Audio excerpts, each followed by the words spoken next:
আমরা এ পর্যন্ত বহু জায়গায় খুঁজছি, কোথাও থেকে ভালো একটা খবর এখনই আমরা পাই। আমাদের বার্মার থেকে মানুষগুলা যেন উদ্ধার করে আনে, আমাদের এসে আল্লাহর কাছে কামনা, আপনাদের সবার কাছে আমাদের কামনা। আমি মা হয়ে বলছি, আমার অনেক দুঃখ, আমার বাবা নেই, ভাই নেই, আমার সন্তানের আমার বাবা ছিল, আজকে সন্তান নেই, আমি অনেক অসহায়। আমার স্বামী দীর্ঘদিন অসুস্থ, ওনার তো এরকম রুজি রোজগার এখন দিনে চলে আছে। আমার মতো কত পরিবার এখানে না খেয়ে আছে, কষ্টতে আজকে অনেক দিন আমাদের কাটতেছে, আমরা কোথাও একটা টাকা সহজে পর্যন্ত পাইনি।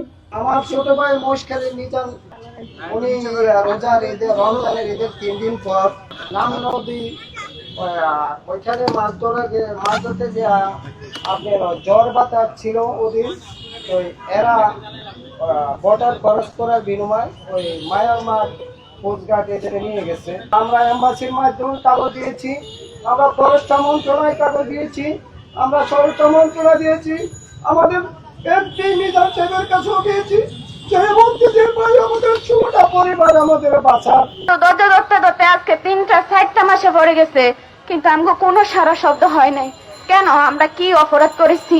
আমগো যে আজকে 4টা মাস চলে রানিং এ, কিন্তু ওনাগো উপরে আমগো সংসার চলে, ওনাগো উপরে ছেলে মেয়ের পড়াশোনা সবকিছু দায়িত্ব ওনাগো উপরে। তাহলে আমরা কিভাবে চলাফেরা করি, কিভাবে কি করি? কিন্তু এটা উপরে আল্লাহ ছাড়া কেউ জানে না। ওনারা আমগো কাছ থেকে মাপসাফও নিয়ে গেছে, বলছে যে যদি বাচ্চা থাকে তাহলে তোমার সাথে পোলাভানের সাথে আমগো দেখা সাক্ষাৎ হবে, আর যদি না বাঁচি তাহলে তোমরা আমার সবাইকে মাফ করে দিও, আমগো 16 জন সবাইকে মাফ টাফ করে দিও।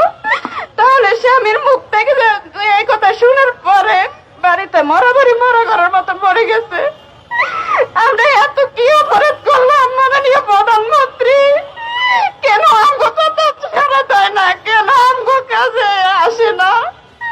আমগো কোনো একটা উত্তর কেন দেয় না মাননীয় প্রধানমন্ত্রী? আমি অসহায়, আমরা 5 বোন, আমার কোনো ভাই নেই, বাবাই একমাত্র অবলম্বন। মাননীয় স্বরাষ্ট্র মন্ত্রণালয়ের মন্ত্রী সালাম আমাদের কাছে আমার একটাই অনুরোধ, আমার বাবাকে ফিরিয়ে দেন, আমি বাবা ছাড়া বাঁচবো না। আজকে 7টা মাস আমি 4 মাসের শিশু বাচ্চাকে রেখে আমি রাস্তায় প্রায় পাগল আমি যেখানে বলে আমি মেয়েটা সেখানেই যাই।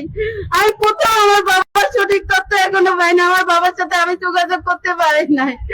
বাবা কোথায় আছে? আপনারা আমার বাবার সাথে যোগাযোগের ব্যবস্থা করে দেন এবং বাবাকে ফিরিয়ে দেওয়ার ব্যবস্থা করে দেন। আপনাদের সবার কাছে আমার একটাই অনুরোধ। আমাদের বিনীত অভিযোগ, আমাদের সরকার যেমন জনাব তারেক রহমান সাহেব যদি উনি দয়া করে আমার লোকগুলা ছুটিয়ে দেয়, এটাই আমাদের কাছে ওনার আপত্তি।